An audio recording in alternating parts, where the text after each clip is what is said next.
군산 어청도에는 1시간에 140mm가 넘게 내리기도 했습니다. 지금까지의 시간당 강수량 공식 통계 1위 기록을 넘어선 수치입니다.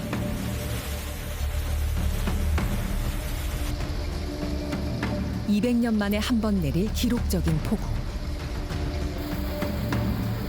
밤만 되면 하늘에 구멍이 뚫린 듯 쏟아져 내렸습니다.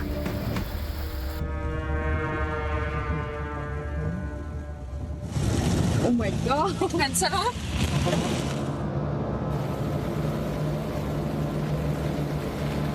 하천이 넘쳐 마을을 삼키고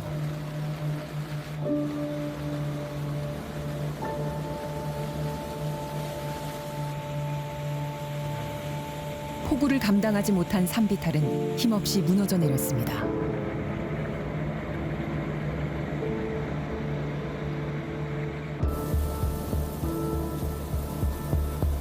도로도 순식간에 물바다가 됐습니다.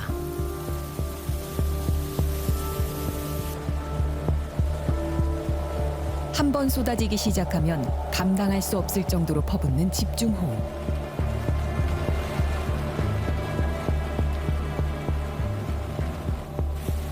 해가 갈수록 예측조차 어려워지고 있습니다.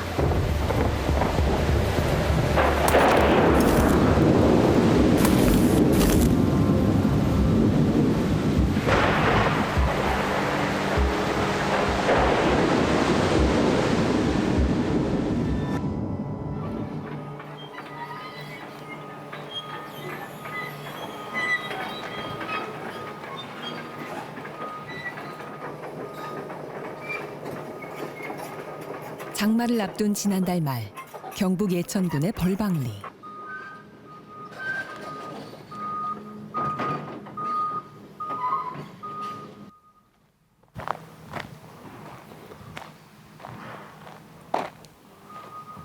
지난해 여름, 산사태로 15명이 숨지고 2명이 실종됐습니다.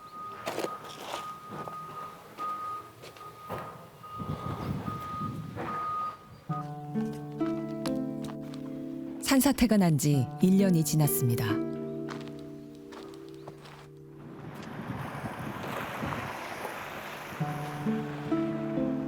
마을에 있는 집들은 여전히 앙상한 뼈대만 남아 있습니다.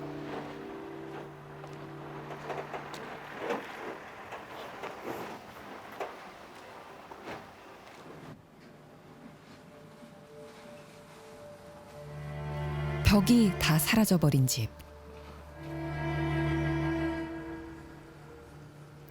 주인 잃은 물건들만 덩그러니 남았습니다.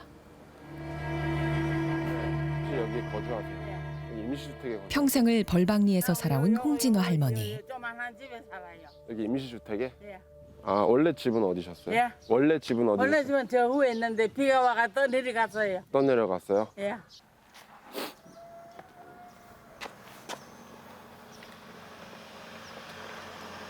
지난해 수해로 집을 잃고 1년 가까이 임시주택에서 지내고 있습니다.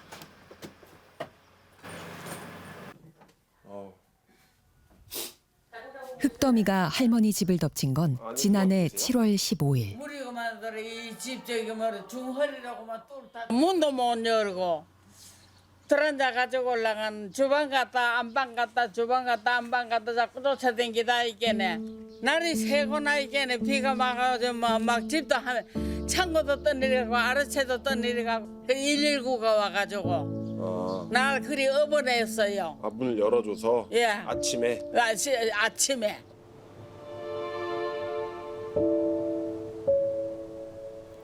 그날 마을 주민 윤혜식 할머니도 집에서 안절부절하고만 있었습니다. 비는 퍼붓는데 아무것도 할 수 없었던 할머니. 전선줄이 터져가지고 전화가 안 돼요. 아 핸드폰은 있는데도 네. 전화가 안 돼가지고 밤새도록 그걸 뭐 왔다 갔다 하다가 날이 새가지고 그리 문을 열어보면 뭐 아침에 말도 못하지. 야. 아 계속 밤에 되게 계셨었어요? 야, 새벽에 막 귀에서 막 소리 질러가지고 그래 나왔지. 그래.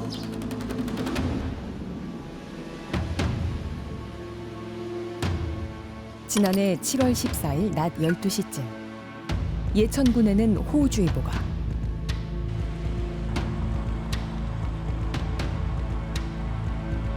불과 1시간 후인 오후 1시쯤에는 산사태주의보와 경보가 내려졌습니다.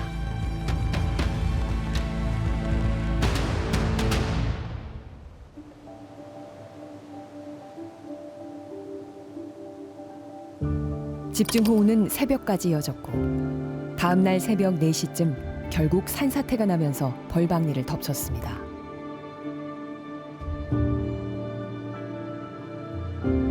모두가 잠든 새벽, 갑자기 덮친 산사태는 마을 주민 15명의 목숨을 순식간에 앗아갔습니다.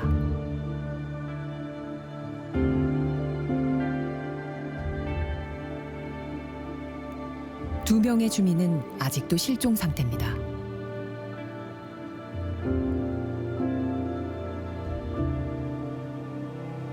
하루 전 산사태 주의보가 내려졌는데도 벌방리 주민들은 왜 대피하지 못했을까?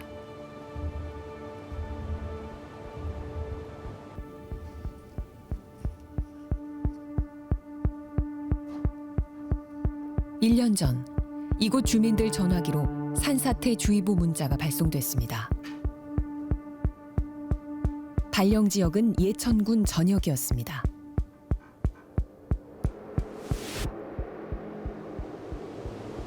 예천군에는 벌방리를 포함해 281개나 되는 마을이 있습니다.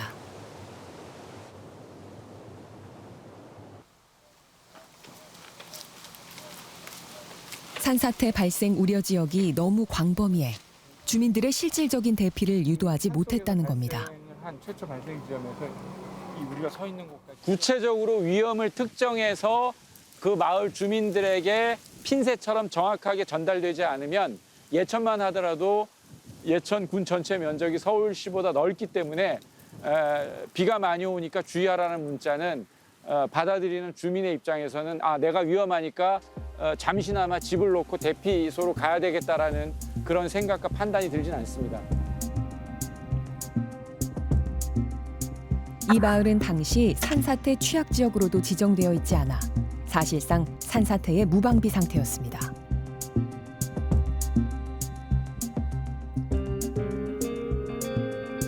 산사태 취약 지역으로 지정되면 사방댐, 옹벽 등 관련 구조물을 설치해 산사태에 대비하고 주민들의 신속한 대피를 위해 비상연락망과 대비체계 구축, 교육 등을 체계적으로 실시해야 합니다.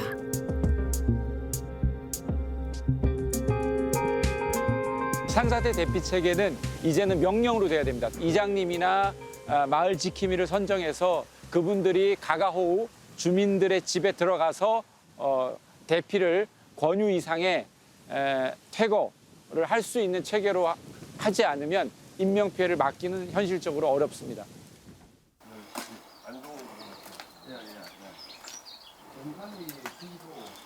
예천군의 또 다른 마을. 이곳 역시 지난해 벌방리가 그랬던 것처럼 현재 산사태 취약 지역으로 지정돼 있지 않습니다. 취재팀과 함께 동행한 정규원 박사. 정 박사는 이 마을이 산사태 발생 위험이 높은 지형이라고 말합니다. 그러니까 이 물이 그냥 예천에 주 사고가 많이 났던 지역하고 영주에 또 사고 났던 지역하고 이것들의 표준 모델을 뽑아보면 다 이런 케이스예요. 산으로 둘러싸여 있고. 둘러싸여 있고 이제 이 배산이 임수로 돼 있고 지류가 발달돼 있고 위쪽에는 임도나 도로가 있고 뭐가 인위적인 흔적이 있는 인위적인 개발 행위들이 있었고 또 아래쪽은 마을을 통과하는 길은 복개를 내서 계곡이 좁아져 있고 벌방리도 똑같습니다. 제가 이 동네에 네 우리만 뭐 오래 살았지. 감사합니다. 산비탈에서 밭일을 하고 있는 마을 주민. 여름이 올 때마다 산사태가 나는 건 아닐까 두렵습니다. 비가 오면은 이 저기 저 위에서 그 왜 도랑이 오래 있지 않겠냐? 거기서 막 물이 내려와가지고 이 길로 막 전에는 막 이런 돌멩이가 막 길로 뚫뚫뚫 굴러가고 비만 많이 오면 이리 넘치가지고 막 길로 막 내려와요.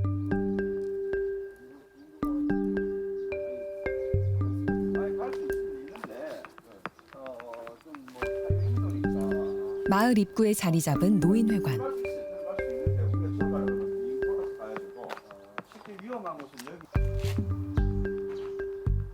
마을 주민들의 산사태 대피소로 표시돼 있습니다.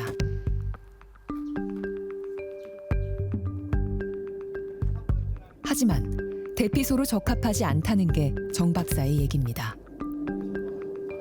지금 여기 서 있는 이 지역의 대피소는 지금 마을 계곡의 복개천 바로 앞이거든요. 그리고 또 낮은 곳이고 해서 주 계곡의 직각 방향으로 이렇게 서 있어서 위험하다고 볼 수 있는 거죠. 집중호우로 산사태가 나면 대피소인 노인회관이 오히려 위험할 수 있다는 얘기입니다. 어떻게 이런 곳이 주민들 대피소로 지정된 걸까? 그러니까 제가 가보니까 그 산사태 대피소가 지정은 돼 있더라고요. 아, 그 스티커 말씀이시죠? 네, 스티커, 노란색 스티커요. 예, 그거는 떼야 됩니다. 아, 왜요? 그 대피소라는 게 일반 마을 대피소는 지정이 될 수 있는데요. 산사태 대피소는 취약지역으로 지정돼 있어야 지정할 수 있어가지고 근데 거긴 취약지역 지정 안 돼 있거든요. 그래서 떼야 됩니다. 분명히 산사태 발생에 대비한 지정 대피소로 돼 있지만 예천군 관계자는 산사태 대피소가 아니라고 말한 겁니다. 붙인 건 산림청에서 붙인 건 아니면은 지자체에서 그거를 저도 잘 모르겠는 게 예전부터 계속 붙여 있었던 것 같아요. 저도 올해 그거 확인하고 아무래도 떼야 됩니다. 그거.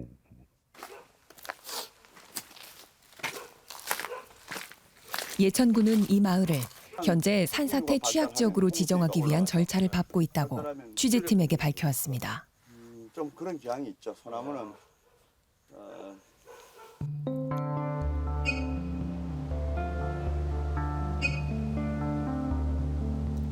백두대간에 자리 잡은 충북 영동의 한 마을.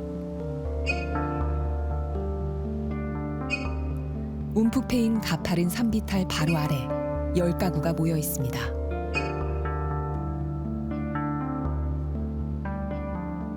한눈에 봐도 아찔해 보이는 벌거벗은 산비탈. 비가 많이 오면 혹시 산사태라도 나는 건 아닐까. 주민들은 불안하기만 합니다. 이번 주부터 비 많이 온다는데 걱정이 많이 되시죠? 걱정이 되지. 우리는 여는 적발로 죽어요. 그냥 우리는 그냥. 이곳에 있던 나무들은 어디로 간 걸까? 취재 결과 나무 소유권을 가진 전 영동군 의원 A씨가 군청의 허가를 받아 나무를 베어간 것으로 확인됐습니다. 주민들이 산사태가 날 수 있다고 불안해하며 민원도 냈지만 소용없었습니다. 광범위한 지역에서 이루어지는 벌채는 산사태에 영향을 미칠까?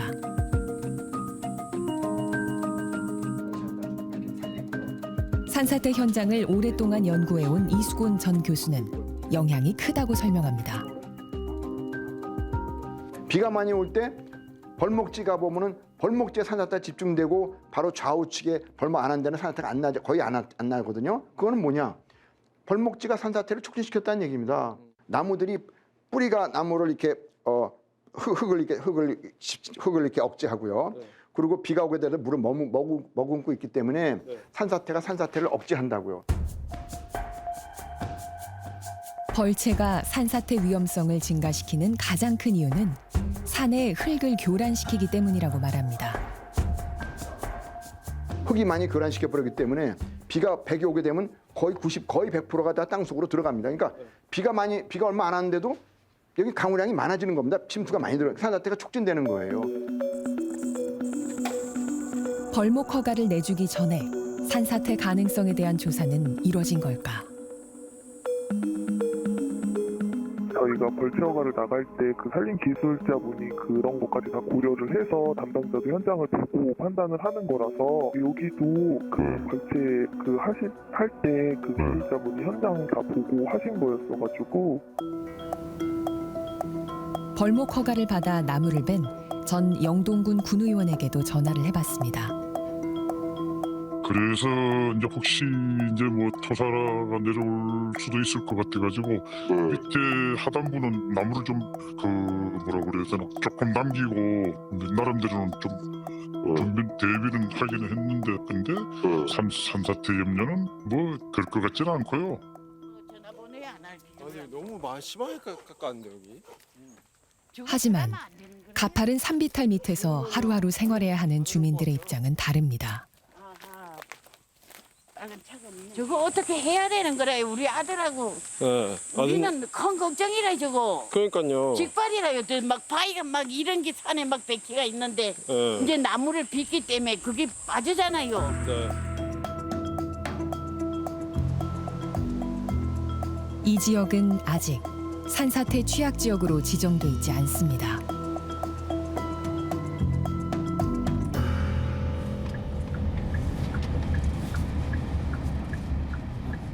그렇다고 얘기하는 게 맞고.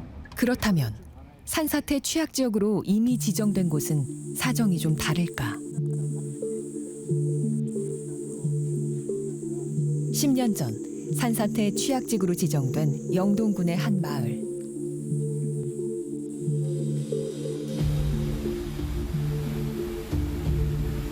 지난해 여름 집중호우가 내려 산에서 쏟아져 내려온 흙탕물이 계곡을 집어삼켰습니다.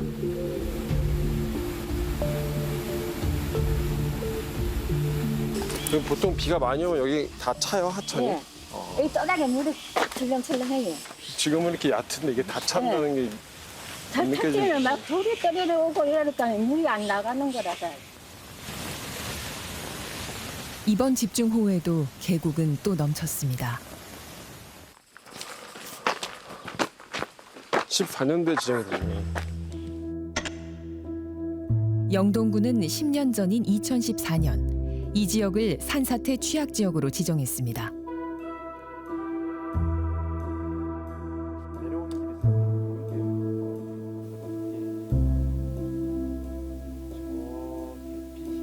군데군데 자리 잡은 집들 너머로 보이는 산. 2021년 이 산에 벌채 허가가 났습니다.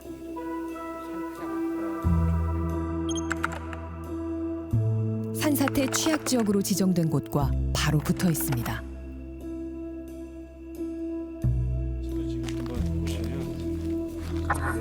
산림자원법 시행령은 산사태 위험 지역의 벌채를 금지하고 있는데, 하지만 행정구역상 산사태 취약 지역으로 지정된 곳과 바로 붙어 있어도 취약 지역이 아니면 벌채 허가가 나는 겁니다. 모든 조건을.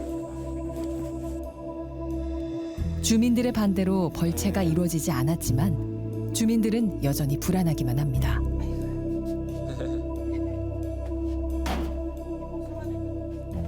근데 여기 뒤에 막 산사태 걱정은 안 되세요? 되죠. 이 산에 뭐랄까나 사방때? 벌목? 네. 나무를 뭐 벤다는 막 네. 있어가지고 네. 이제 그거를 이쪽 지역 사람들이 민원이 들어갔는데 어떻게 되는 모르겠어요. 아 벌목을 한다고 해서 산사태 더 위험해지니까 그렇죠. 하지 말아달라고 민원을 하셨더구나. 근데 그게 어떻게 되는 그건 모르겠어요. 이 마을은 태풍 매미 때도 큰 피해를 겪었습니다. 집 다 떠내려갔어. 여기 아래쪽에 있었는데 물이 어디서 그렇게 흘러내린 거예요? 그냥 산에서 막 이렇게 막 내려오면 네. 이 감당이 안 돼가지고 담이 있었거든요. 다 나갔어.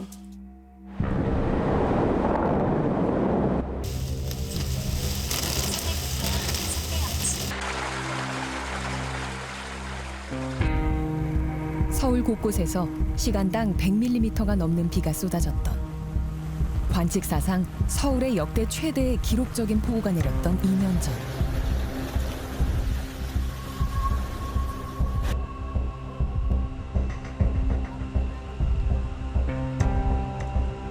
반지하 주택에 살던 일가족 3명이 목숨을 잃었습니다.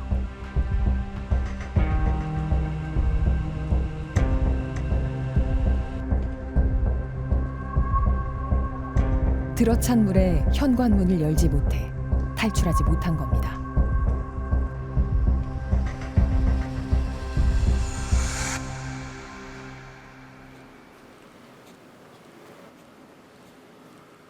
여긴 주차장이구나. 사고가 났던 지역을 2년 만에 다시 찾아가 봤습니다. 물이 넘치지 않도록 창과 출입문에 물막이판을 설치할 수 있도록 해놨습니다. 하지만 여전히 설치가 안 된 집들도 보입니다.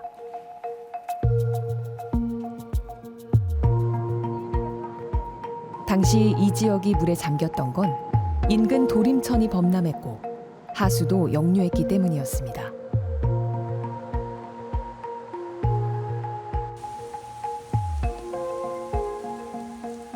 여름철 장마 때마다 도림천은 집중호우에 물이 빠르게 불어나 범람 위험이 높은 곳입니다.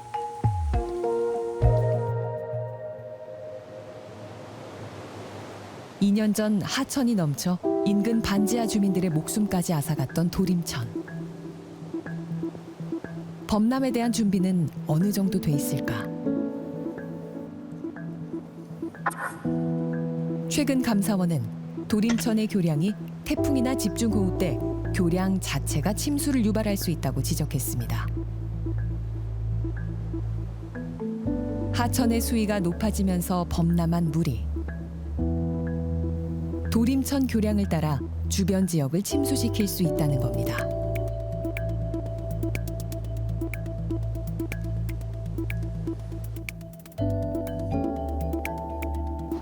환경부가 관리하는 홍수 위험 지도에서도 침수 위험을 확인할 수 있습니다.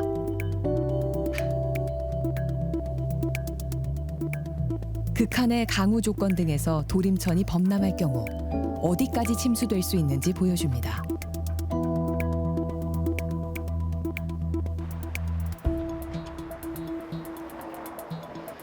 도림천 교량을 찾아가 봤습니다.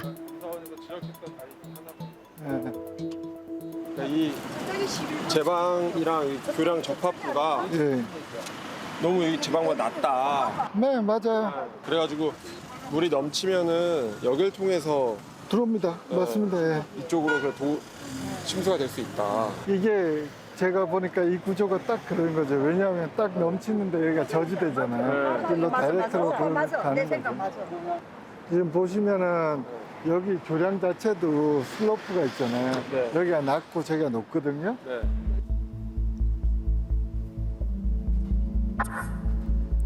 교량 접합부에서 제방의 높이까지는 45cm 정도 차이가 납니다.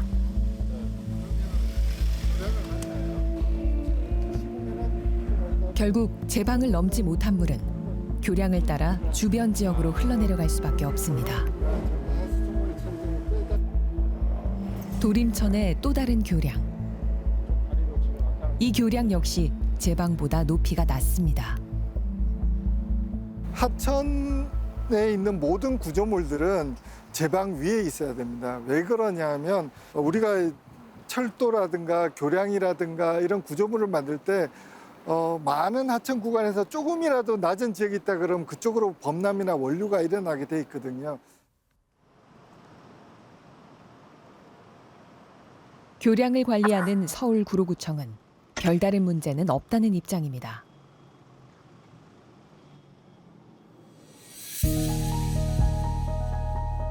하지만 이 지역 환경부 홍수 위험 지도를 통해 보면 교량 등을 통해 주변 지역이 침수될 경우 적게는 0.5m에서 많게는 5m까지 침수되는 지역이 생길 수 있다고 나옵니다.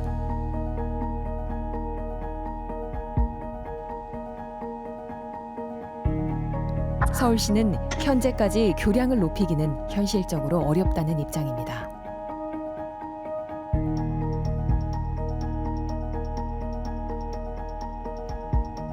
대신 대도심 빗물 터널 등을 설치할 계획이라고 밝혔습니다.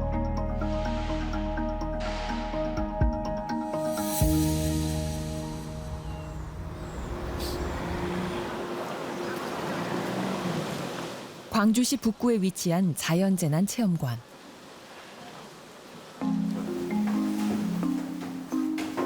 문 앞에 물이 잠기면 현관문을 열기가 얼마나 힘든지 체험해봤습니다.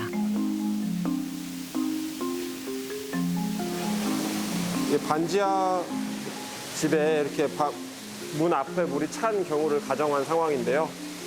이쪽에는 공기가 있고 이쪽에 물만 있으면 열기가 쉽지 않다고 합니다. 한번 직접 열어보겠습니다. 엉덩이 높이까지 물이 찬 상황. 여기 먼저 엉덩이 부분이고요. 전혀 꼼짝을 안 하고 있습니다, 이거.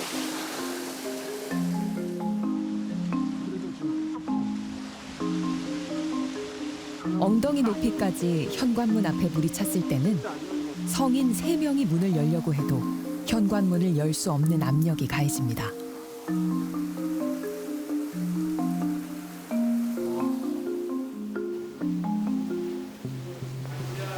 그렇다면 현관문 바깥쪽에서 사람을 구하기 위해 문을 당겨서 여는 건 가능할까? 지금 엉덩이에서 허벅지까지 내려왔는데 진짜 안 열리고 이게 아예 이동조차 안 하고 있고요. 손잡이를 당길 때 손이 미끄러지기도 하고 미는 힘보다 당기는 힘이 약하기 때문에 문을 열기가 더 어렵습니다.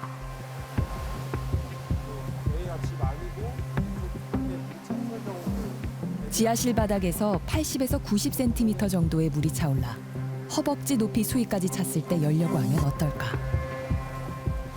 네, 지금 허벅지까지 수위가 내려왔는데요.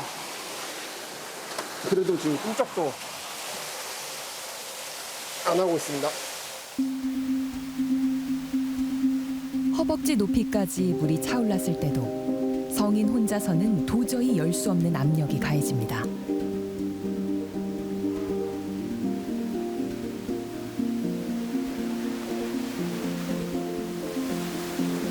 그렇다면 지면에서 50cm 정도 높이인 무릎 정도까지 물이 차오르면 어떨까? 기자가 온 힘을 다해 밀지만 문은 쉽사리 열리지 않습니다. 이게 조금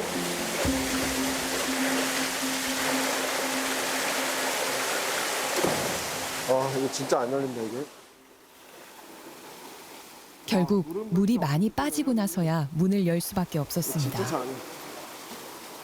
침수가 되기 시작하면은 최대한 빨리 밖으로 나오시는 게 중요해요. 그거를 놓쳐서 문이 안 열리기 시작하면은 이제 밖에 있는 다른 사람들한테 갇혀 있다는 사실을 알려야 됩니다.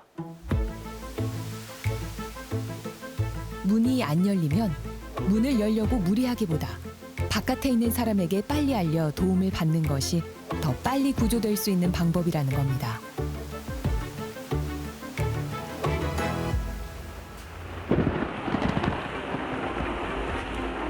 서울에 역대 최대의 폭우가 내렸던 날. 서울 지하철 곳곳이 침수됐습니다.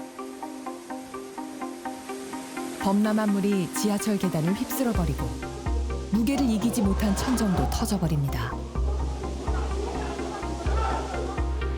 개찰구를 포함한 역사 전체도 물에 잠겼습니다. 이런 상황에서 지하철역에 갇힌다면 밖으로 탈출할 수 있을까?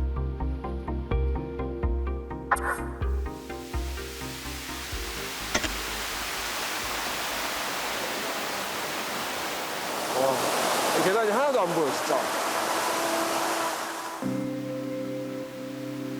양쪽에 난간을 잡고 물을 거슬러 올라가는데 흙탕물이 아닌데도 계단이 전혀 보이지 않습니다.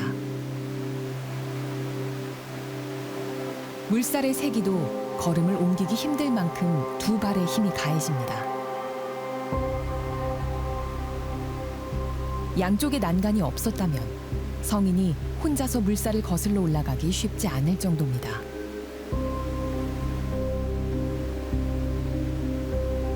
실제로 대부분의 지하철역에서 탈출할 때는 한쪽의 난간을 잡을 수밖에 없습니다. 속도는 조금 더디지만 침수된 지하철역에서 탈출할 때는 두 손으로 한 곳의 난간을 잡는 게 훨씬 안전한 방법이라고 합니다. 계단이 하나도 안 보입니다. 여기 옆에 난간이 없으면은 바로 넘어졌을 것 같거든요. 그렇다면 흙탕물로 계단이 전혀 보이지 않을 때는 어떻게 계단을 올라가야 할까? 이게 지금 장화를 필 때 있으면 장화가 아니었으면 미끄러졌을 것 같습니다. 이제. 발을 질질 끌면서 가야 됩니다. 발을 끌면서 계단 모양이랑 계단 안에 뭐가 있는지 확인을 하면서 천천히 올라가시면 좋아요. 계단 간격도 확인하고 계단 안에 뭐가 있는지도 확인하는 겸입니다.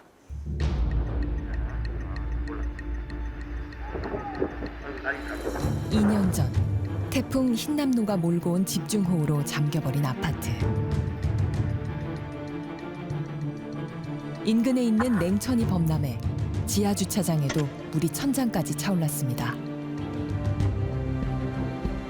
당시 이곳 지하 주차장에서 차를 빼내려던 아파트 주민 8명이 목숨을 잃었습니다. 인근에 하천이나 강이 있어 범람하는 경우 주변 지역의 아파트 지하 주차장은 침수 위험에 노출될 수밖에 없습니다.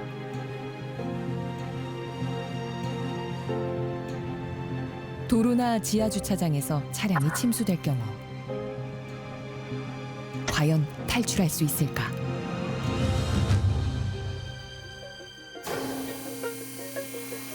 차량의 앞뒤 바퀴가 모두 잠긴 상황. 차량 안에도 기자의 허리가 완전히 잠길 정도의 물이 차올랐습니다. 기봉도 이미 다 잠겨가지고 이렇게 손가락 한 마디가 들어갈 정도로 잠겨 있습니다. 물이 이렇게 차오른 상태에서 과연 문을 열 수 있을까?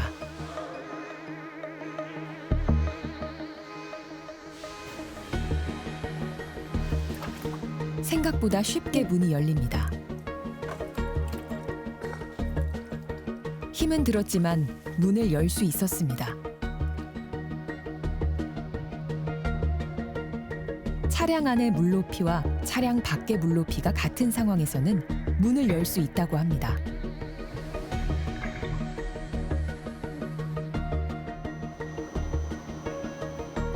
이 차량은 효율적인 실험을 위해 차량에 물이 빨리 차도록 제작돼 차량 바깥에 가해지는 압력과 차량 내부의 압력이 빨리 비슷해지도록 설계됐습니다.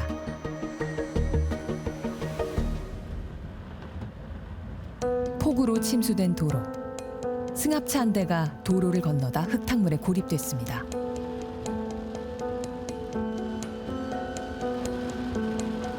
문을 열려고 하지만 문이 잘 열리지 않습니다.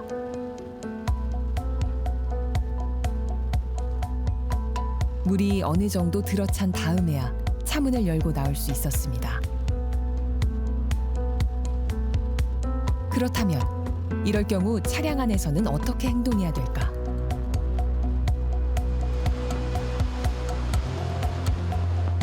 바퀴의 3분의 1 이상, 배기구 높이까지 물에 잠기면 시동이 꺼질 가능성이 높습니다.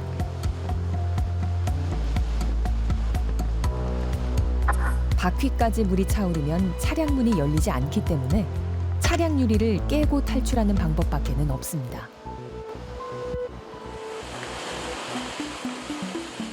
차량 목 받침대, 미리 준비해둔 차량용 망치 등을 이용해 차량 유리 모서리를 3개 내리쳐 유리를 깨야 합니다.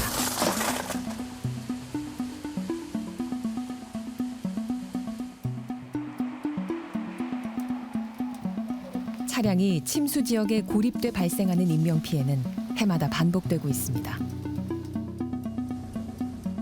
전문가들은 운전 중 고립됐을 때 운행을 즉시 멈추고 차량 밖으로 빠져나와야 한다고 조언합니다.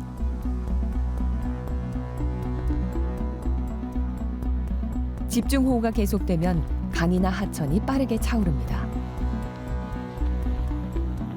이런 경우 강이나 하천을 건너려고 해서는 안 됩니다. 근데 매일 오가는 거리고 내가 저쪽에서 강물이 불어나는 걸 항상 확인하고 있기 때문에 내가 그 시간에 위험을 확인하면서 충분히 건널 수 있다고 대부분 생각을 하시거든요.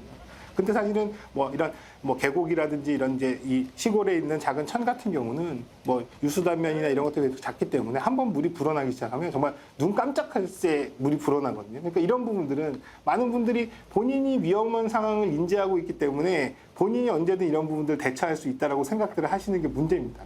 차에 타고 있는 중에 물에 잠기면 어떡합니까? 라고 얘기하면 제가 첫마디로 차를 버리라고 말씀드리거든요. 사실 가장 기본적인 겁니다.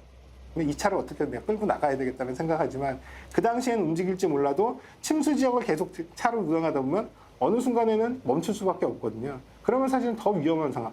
그전에라도 빨리 버리고 도망갔다면 조금이라도 안전한 상황에서 대피할 수 있지만 이런 것들이 더 시간을 더 지체한 다음에 더 위험한 상황에서 대피를 한다면 그만큼 살아날 확률은 더 적은 거거든요. 그러니까 이런데 제가 그래서 예를 들면 차는 보상도 받을 수 있고 다시 살 수도 있지만 내 목숨은 그렇게가 안 되니까 그렇게 차는 보상받는다 생각하시고 도망가시라고 말씀을 드리거든요. 그러니까 이 부분은 사실 많은 분들이 재산이 아깝고 내 차가 아깝지만 재난 상황에서는 본인 스스로의 생명이나 안전을 가장 우선시하는 부분이 좀 중요하다고 생각해요.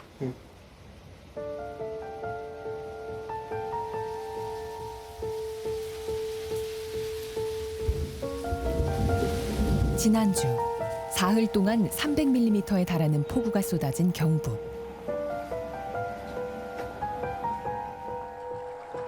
출근길에 나선 40대 여성은 갑자기 불어난 물을 피하지 못했습니다. 이상 깜빡이 켜져 있고 차 시동을 했는데 바람이 없는더라. 충남 서천에서는 집에 있던 70대 남성이 산사태로 목숨을 잃었습니다.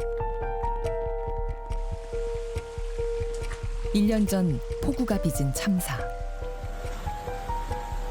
올해도 비 피해는 이어졌습니다. 해마다 더 강해지고 예측하기 어려워지는 집중호우. 시간당 50mm 이상의 극한호우가 오는 빈도가 굉장히 잦아지고 있고 이거는 모든 사람이 부인할 수 없는 현상이거든요. 언제 어디서 기록적인 폭우가 쏟아져도 이상하지 않은 상황. 피해가 더 커지지 않도록 철저히 대비해야 합니다. 주택 등 민가를 덮치는 이런 피해를 가져올 수 있는 곳이 사실은 너무 많기 때문에 경각심을 가지고 대비를 하지 않으면 피해는 계속 발생할 가능성이 높다.